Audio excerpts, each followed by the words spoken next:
Alright guys, we're down here in southern Indiana today, getting started picking corn finally. We're looking at a head that's set up with 360 chain roll as well as the Deere OEM rolls. And you can see from the pictures, we're seeing some pretty significant differences between the two. The biggest thing you'll notice is they, at first glance, look a little bit similar in the motion of the roll. As you can see, they're both being pulled down by that roll. But the main difference between the two is with chain roll with the rows of teeth, we're actually piercing that stalk and opening that stalk up.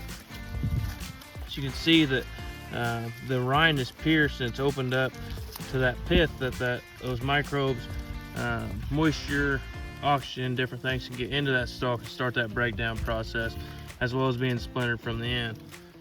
On the other hand, on the OEM side, while some of that rind is broken, what we've done is we've actually just pinched that roll and pulled it down through instead of piercing and grabbing that roll. So we can see we've got a lot less surface area on our ends. We've got a little bit longer of a piece as we pull that stalk down instead of piercing and cutting as we're doing with the chain rolls. When we look here at the chain roll rows, what we notice is all these stalks are splintered off the top. They don't have a lot of pieces hanging on to them. Keep that in mind as we go over towards the John Deere side. We can see most of those are shredded at the top, but that residue is sitting down in the row where it can easily be broken down. We mentioned the top, so if you dig through here, you won't find a lot of stringy style pieces. The top of that plant has been broken up.